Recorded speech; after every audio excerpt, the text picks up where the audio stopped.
మనకేదైనా గాయమైనప్పుడు రక్తస్రావం జరుగుతుంది. ఆపై కొద్దిసేపటికి రక్తం గడ్డకట్టుకుపోతుంది.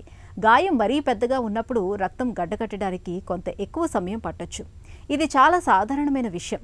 అయితే హీమోఫీలియా జబ్బు ఉన్నప్పుడు మాత్రం చిన్న ఘాటైనా పెద్ద గాయమైనా రక్తం గడ్డకట్టకుండా అలా కారిపోతూనే ఉంటుంది. చివరికి ప్రాణాలే ప్రమాదంలో పడుతూ ఉంటాయి. అసలు ఏమిటి హీమోఫీలియా జబ్బు? రక్తం ఎంతకీ గడ్డగట్టని అరుదైన హీమోఫీలియా జబ్బు గురించిన పూర్తి వివరాల్ని డాక్టర్ని అడిగి ఇప్పుడు తెలుసుకుందాం.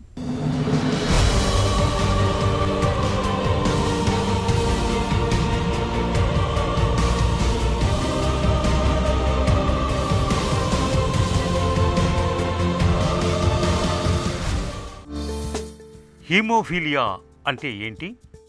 హీమోఫీలియా అన్నది ఒక రక్తస్రావానికి సంబంధించిన ప్రాబ్లం అండి.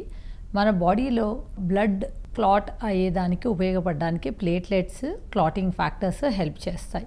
ప్లేట్లెట్స్లో డిఫెక్ట్ ఉన్నా, క్లాటింగ్ ఫ్యాక్టర్స్లో డిఫెక్ట్ ఉన్నా మనకి స్పాంటేనియస్గా బ్లీడింగ్ అనేది జరగడం జరుగుతుంది. దెబ్బ తగిలినప్పుడు అధికంగా రక్తస్రావం జరగడం కానీ, లేదు కొన్నిసార్లు దెబ్బ తగలకపోయినా కూడా స్పాంటేనియస్గా బ్లీడింగ్ స్పాట్స్ కానీ కనబడము, ఆర్ ఇంటర్నల్ ఆర్గాన్స్లో కొన్నిసార్లు జాయింట్స్లో, మజిల్స్లో బ్లీడింగ్ అవడం కానీ జరుగుతుంది. ఈ క్లాటింగ్ ఫ్యాక్టర్స్లో డిఫెక్ట్ అనేది 1 to 13 ఫ్యాక్టర్స్ ఉంటాయి బాడీలో. ఎస్పెషల్లీ కామన్గా చూసేది ఫ్యాక్టర్ 8. దీన్నే హీమోఫీలియా అంటారు. హీమోఫీలియా ఏ అంటే ఫ్యాక్టర్ 8కి సంబంధించిన ప్రాబ్లం, హీమోఫీలియా బి అంటే ఫ్యాక్టర్ 9కి సంబంధించిన problem. A is more common than B. Haemophilia ఎందుకు వస్తుంది? ముప్పు ఎవరికి ఎక్కువ? ఇది బేసిక్గా జెనెటిక్ ప్రాబ్లం అండి. ఇన్హెరిటెడ్, వంశపారంపర్యంగా వస్తుంది. ఎక్స్ క్రోమోజోమ్ ద్వారా ఇది సంక్రమిస్తుంది. మెయిన్గా అబ్బాయిలకు వస్తుంది. సో అమ్మాయిలు జనరల్గా క్యారియర్సే ఉంటారు. అమ్మాయిల్లో సిమ్టమ్స్ అనేవి కనపడవు. హీమోఫీలియాను ఎలా అనుమానించాలి?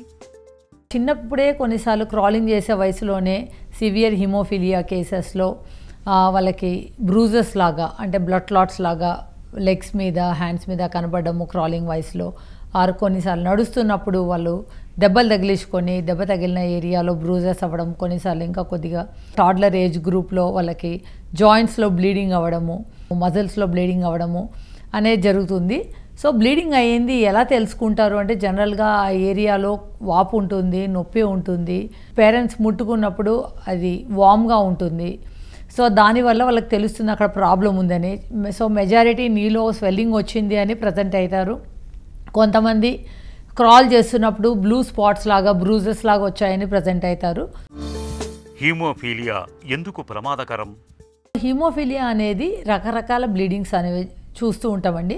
ఐసీ బ్లీడ్ అంటే బ్రెయిన్లో ఇంట్రాక్రేనియల్ బ్లీడింగ్ అయినప్పుడు అది లైఫ్ థ్రెటనింగ్ అనమాట. సో దాన్ని ఇమీడియట్గా ట్రీట్ చేయాలి. మోస్ట్ అన్ని బ్లీడ్స్ని ట్రీట్ చేయాలి. కాకపోతే ఐసీ బ్లీడ్ అనేది సీరియస్ బ్లీడ్ కాబట్టి immediately we have to take care of them, otherwise అది లైఫ్ థ్రెటనింగ్ బ్లీడ్ అనమాట. హీమోఫీలియాను ఎలా నిర్ధారిస్తారు? సో టైప్ ఆఫ్ బ్లీడింగ్ని బట్టి, సో ఎర్లీ ఏజ్లో, రిపీటెడ్ ఎపిసోడ్స్, ట్రివియల్ ట్రామా అంటే చాలా చిన్న ఇంజరీ ద్వారా పెద్ద బ్లీడింగ్, ఎక్కువగా బ్లీడింగ్ అనేది చూస్తూ ఉంటాము. సో ఇలాంటి అండ్ ఫ్యామిలీ హిస్టరీ, ఇలాగా 4-5 క్లూస్ ద్వారా వీళ్ళకి మోస్ట్ లైక్లీ ఇన్హెరిటెడ్ ప్రాబ్లం ఉందని మాకు తెలుస్తుంది. నెక్స్ట్ స్టెప్, ఈ ఇన్హెరిటెడ్ ప్రాబ్లంలో ఇది ప్లేట్లెట్కి సంబంధించిన, క్లాటింగ్కి సంబంధించి అని చూస్తాము. ఆ క్లాటింగ్కి సంబంధించి అయితే నేచర్ ఆఫ్ బ్లీడ్ డిఫరెంట్ ఉంటుంది. డీప్ బ్లీడ్స్ అనమాట, అంటే జాయింట్ బ్లీడ్స్, మజిల్ బ్లీడ్స్ ఇలాగా. దెన్ క్లాటింగ్ డిజార్డర్ అని సస్పెక్ట్ చేసి క్లాటింగ్ డిజార్డర్ వైపు టెస్ట్లు చేస్తాం. పీటీ, ఏపీటీటీ అనే టెస్ట్ చేస్తే దాంట్లో ఏపీటీటీ అనేది ఎలివేటెడ్ ఉంటుంది. ఏపీటీటీ ఎలివేటెడ్ ఉన్నప్పుడు దెన్ ఫర్దర్ మనం మిక్సింగ్ స్టడీస్ చేసుకోవచ్చు, లేదంటే డైరెక్ట్ ఫ్యాక్టర్ అసే కూడా చేసుకోవచ్చు. మిక్సింగ్ స్టడీస్ ద్వారా ఏ ఫ్యాక్టర్ అనేది మనము అసెస్ చేయాలి అన్న క్లూ దొరుకుతుంది. So nature of bleeds, percentage of factor, దాన్ని బట్టి మనకి సివియర్, మోడరేట్, మైల్డ్ అనేది డిసైడ్ చేస్తాం. హీమోఫీలియాకు చికిత్స ఎలా ఉంటుంది? ఒక్కసారి కూడా బ్లీడ్ అవ్వకుండా మనం ముందు జాగ్రత్తగా good quality of life ensure చేయడానికి స్టార్ట్ చేసేదే ప్రైమరీ ప్రొఫైలాక్సిస్ అంటారు. దాని ద్వారా even before they bleed in to the joint మనము మైల్డ్ బ్రూజెస్ ద్వారా డయాగ్నోజ్ అయ్యి సివియర్ హీమోఫీలియా అని బయటపడినప్పుడు జాయింట్లో బ్లీడ్ అవ్వకముందే స్టార్ట్ చేసే ప్రొఫైలాక్సిస్ని ప్రైమరీ ప్రొఫైలాక్సిస్ అంటారు. అలాంటి కేసెస్లో మనం రెగ్యులర్గా ఫ్యాక్టర్ ఇంజెక్షన్స్ ద్వారా వాళ్ళకి బ్లీడింగ్ ఎపిసోడ్స్ అనేవి సివియర్గా రాకుండా వాళ్ళని గుడ్ క్వాలిటీ ఆఫ్ లైఫ్లో ముందుకు తీసుకెళ్ళొచ్చు. అలా కాకుండా ఆన్ డిమాండ్ థెరపీ అంటే వాళ్ళు బ్లీడ్ అయినప్పుడు మనం ఫ్యాక్టర్ ఇవ్వడం. మెనీ టైమ్స్ మనకి ఇండియన్ సినారియోలో ప్రొఫలాక్సిస్ ఎక్స్పెన్సివ్ అని చెప్పేసి ఆన్ డిమాండ్ థెరపీ అనేది జరుగుతూ ఉంటుంది. న్యూవర్ డ్రగ్స్ అనేవి చాలా మంచిగా పనిచేస్తున్నాయి హిమోఫీలియాలో, అండ్ అవి ఎక్స్పెన్సివ్. బట్ నవే డేస్ ఆ మెడికేషన్స్ కూడా త్రూ గవర్నమెంట్ సపోర్ట్, కొన్నిసార్లు గవర్నమెంట్ హాస్పిటల్స్లో కూడా కొంతమందిని ఎన్రోల్ చేసుకొని వాళ్ళని ప్రొఫలాక్సిస్ మీద పెట్టి వాళ్ళకి రిపీటెడ్ బ్లీడ్స్ అవ్వకుండా గుడ్ క్వాలిటీ ఆఫ్ లైఫ్ అనేది జరుగుతూ ఉంది. సో కొంతమందికి ఇన్హిబిటాస్ అనేది ఫామ్ అవుతాయి. రిపీటెడ్గా మనము బ్లీడ్స్ అవ్వడం ద్వారా, ఫ్యాక్టరీ ఇవ్వడం ద్వారా బాడీకి రెసిస్టెన్స్ వచ్చే యాంటీబాడీస్ ఫామ్ అయ్యి ఇన్హిబిటాస్ అంటారు వాటిని. ఇలాంటి సిచ్యువేషన్స్లో మనము ప్రొఫలాక్సిస్గా ఈ medication, newer therapies, advance medications like emicizumab and all very useful అండి. హీమోఫీలియా పిల్లల విషయంలో ఎలాంటి జాగ్రత్తలు తీసుకోవాలి?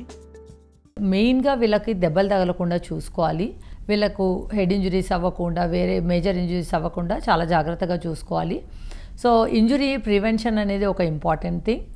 సెకండ్ వచ్చేసి మనకు కొద్దిగా పెద్దవాళ్ళు అంటే కనుక వాళ్ళు హ్యాండిల్ చేసే మెటీరియల్ కూడా షార్ప్ మెటీరియల్ హ్యాండిల్ చేయకూడదు. ఇంకా పెద్దవాళ్ళు అడల్ట్స్లో కూడా haemophiliacs when they grow into adults, పెద్దవాళ్ళు అయినప్పుడు వాళ్ళకి ఆక్యుపేషన్స్ అనేవి ఇలాంటి షార్ప్ ఆబ్జెక్ట్స్తో ఉండే ఆక్యుపేషన్స్ని అవాయిడ్ చేయడానికి సజెషన్స్ ఇస్తూ ఉంటాము. సో అండ్ వీళ్ళలో కొన్ని జాగ్రత్తలు కూడా చెప్తూ ఉంటాము. కాంటాక్ట్ స్పోర్ట్స్ ఆడకూడదు.